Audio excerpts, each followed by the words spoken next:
अब आप राजकुमारी चंदेल से प्रादेशिक समाचार सुनिए। आज के मुख्य समाचार। देश भर के 40 स्थानों पर कल होगा रोजगार मेले का आयोजन। प्रधानमंत्री नरेंद्र मोदी नवनियुक्त युवाओं को वीडियो कॉन्फ्रेंस के माध्यम से करेंगे संबोधित। मुख्यमंत्री सुखविंदर सिंह सुक्खू ने होम स्टे इकाइयों के पंजीकरण के लिए ऑनलाइन पोर्टल 10 दिन के भीतर तैयार करने के अधिकारियों को दिए निर्देश। नेता प्रतिपक्ष जयराम ठाकुर ने कहा, पंचायत चुनाव को लेकर प्रदेश की जनता व सभी हितधारकों को गुमराह कर रही है राज्य सरकार।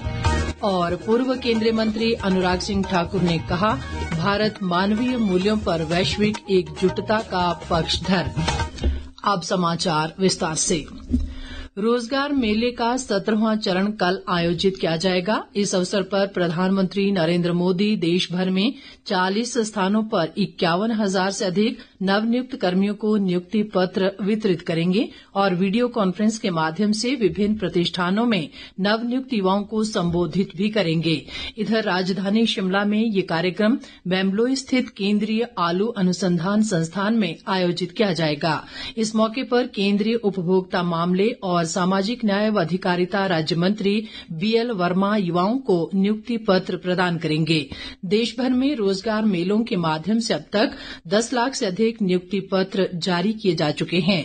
ये नियुक्तियां केंद्र सरकार के विभिन्न मंत्रालयों और विभागों में हो रही हैं। मुख्यमंत्री सुखविंदर सिंह सुक्खू ने पर्यटन विभाग के अधिकारियों को 10 दिनों के भीतर होम स्टे इकाइयों के पंजीकरण के लिए ऑनलाइन पोर्टल तैयार करने के निर्देश दिए हैं। शिमला में आज एक समीक्षा बैठक की अध्यक्षता करते हुए उन्होंने सभी विभागों के लिए यूजर फ्रेंडली ऑनलाइन पोर्टल तैयार करने के लिए सक्षम सॉफ्टवेयर कंपनियों की सेवाएं लेने के निर्देश भी दिए। मुख्यमंत्री ने पर्यटन उद्योग को बढ़ावा देने के लिए प्रशासनिक औपचारिकताओं को पूरा करने में तेजी लाने और इस प्रक्रिया को अधिक सरल बनाने पर भी बल दिया। सुखविंदर सिंह सुक्खू ने प्रदेश पर्यटन विकास निगम की घाटे में चल रही इकाइयों के संचालन और रखरखाव की प्रक्रिया में तेजी लाने के निर्देश भी दिए ताकि पर्यटकों को बेहतर सुविधाएं प्रदान की जा सकें। इस बीच मुख्यमंत्री ने कहा कि राज्य सरकार ने आम लोगों की सुविधा के लिए लोक निर्माण विभाग के सभी विश्राम गृहों की बुकिंग को ऑनलाइन किया है। उन्होंने कहा कि ऑनलाइन बुकिंग से न केवल पारदर्शिता और जवाबदेही बढ़ी है बल्कि राजस्व में भी बढ़ोतरी हुई है। मुख्यमंत्री ने कहा कि सरकार का लक्ष्य है कि आने वाले समय में सभी छोटे व बड़े कार्यालय डिजिटल हों ताकि लोगों को घर द्वार पर ही सभी सुविधाएं मिल सकें। वस्तु और सेवा कर बचत उत्सव का लाभ समाज के सभी वर्गों को पहुंच रहा है। प्रधानमंत्री नरेंद्र मोदी ने इस उत्सव की घोषणा की थी और ये 22 सितंबर से शुरू हुआ था। आज हम बता रहे हैं कि स्वास्थ्य क्षेत्र में जीएसटी सुधारों से नागरिकों को कैसे मदद मिल रही है। एक रिपोर्ट। सरकार ने स्वास्थ्य सेवा क्षेत्र में कर की दरों को घटाकर आम आदमी को बड़ी राहत दी है। नए जीएसटी सुधारों के तहत सरकार ने कैंसर और अन्य गंभीर बीमारियों के इलाज में इस्तेमाल होने वाली 36 जीवन रक्षक दवाओं को कर मुक्त कर दिया है। इस कदम से मरीजों के इलाज की लागत कम हुई है और मध्यम तथा निम्न वर्गीय परिवारों को लाभ हो रहा है। इसी तरह गॉज, पट्टियां, डायग्नोस्टिक किट, ग्लूकोमीटर तथा थर्मोमीटर जैसे चिकित्सा उपकरणों पर भी कर की दरें 12% से घटकर 5% हो गई है। इसके अलावा स्वास्थ्य और जीवन बीमा प्रीमियम को भी कर मुक्त कर दिया गया है, जो पहले 18% जीएसटी दर का हिस्सा थे। स्वास्थ्य सेवा में इस सुधार से प्रीमियम की कीमत कम हुई है और देश भर में बीमा कवरेज को बढ़ावा मिला है। आकाशवाणी समाचार से विशेष बातचीत में एक उपभोक्ता कमल गुरुंग ने कहा कि जीएसटी सुधारों के बाद दवाइयाँ सस्ती हो गई है और लोगों का कुल चिकित्सा खर्च कम हुआ है। हमें फायदा तो बहुत मिला हुआ है क्योंकि दूसरी जगह से इस दवाई में जो है काफी पैसे कम खर्च करने पड़ते हैं, सस्ता मिलता है और हमें उससे काफी जेब खर्च हमारी हल्की हो जाती है। इसलिए अच्छा खासा फायदा है क्योंकि दूसरी दवाई के बदले में जो है ये सही भी है, सस्ता भी है। नए जीएसटी के तहत लोगों के लिए चिकित्सा सेवाओं की लागत कम हुई है और देश भर में स्वास्थ्य सेवा प्रणाली मजबूत हो रही है। शिक्षा मंत्री रोहित ठाकुर ने कहा है कि प्रदेश सरकार राज्य के समग्र विकास के लिए प्रतिबद्ध है। ये बात आज उन्होंने शिमला जिला के कोटखाई उपमंडल के देवरी खनेटी में पंचायत घर का लोकार्पण करने के बाद कही। रोहित ठाकुर ने कहा कि क्षेत्र में 10 प्राथमिक स्वास्थ्य केंद्रों के भवनों का निर्माण किया जा रहा है और जुब्बल विद्युत मंडल के तहत 55 करोड़ रुपए की लागत से विद्युत व्यवस्था को भी सुदृढ़ किया जा रहा है।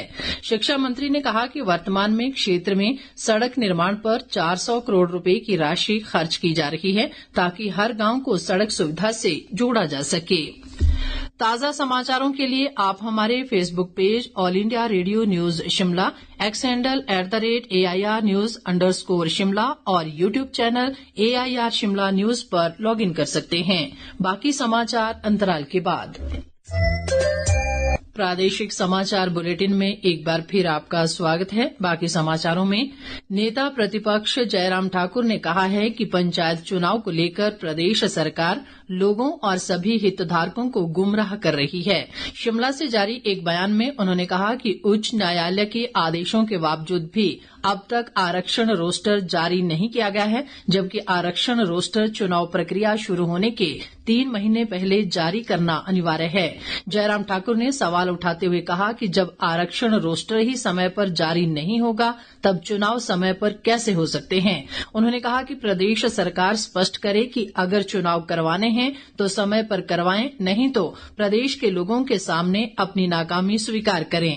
नेता प्रतिपक्ष ने आरोप लगाया कि राज्य सरकार चुनाव की प्रक्रिया शुरू करने के बजाय चुनाव रोकने में व्यस्त है। विधानसभा अध्यक्ष कुलदीप सिंह पठानिया ने कहा है कि चंबा जिले के भटियात विधानसभा क्षेत्र में प्रस्तावित चंबा चुवाड़ी टनल निर्माण के लिए फिजिबिलिटी रिपोर्ट तैयार हो चुकी है और इसे केंद्रीय संस्था या आउटसोर्स एजेंसी के माध्यम से वित्त पोषित करवाने की योजना है। उन्होंने कहा कि क्षेत्र का सर्वांगीण विकास सुनिश्चित किया जा रहा है और ककरौटी घट्टा में विद्युत उपकेंद्र का निर्माण कार्य जल्द शुरू किया जाएगा। विधानसभा अध्यक्ष ने आज राजकीय वरिष्ठ माध्यमिक विद्यालय गरनोटा के वार्षिक समारोह को संबोधित करते हुए ये बात कही। उन्होंने कहा कि बीते 2 वर्षों के दौरान शुरू की गई सड़क परियोजनाओं में से अधिकांश का कार्य पूरा कर लिया गया है। पूर्व केंद्रीय मंत्री व सांसद अनुराग सिंह ठाकुर ने कहा है कि भारतीय मानवता, तटस्थता, निष्पक्षता और स्वतंत्रता के मूल मानवीय सिद्धांतों के लिए प्रतिबद्ध है। उन्होंने स्विट्जरलैंड के जिनेवा में अंतर संसदीय संघ की आम सभा में संकट के समय में मानवीय मानदंडों का पालन विषय पर भारत का प्रतिनिधित्व करते हुए ये विचार व्यक्त किए। अनुराग सिंह ठाकुर ने आपदा तैयारी और प्रतिक्रिया के लिए भारत के मजबूत कानूनी, संस्थागत और वित्तीय ढांचे को रेखांकित किया। उन्होंने बहुपक्षीय संस्थानों को विशेष रूप से वैश्विक दक्षिण के अधिक समावेशी प्रतिनिधि बनाने के लिए व्यापक सुधारों का आह्वान भी किया।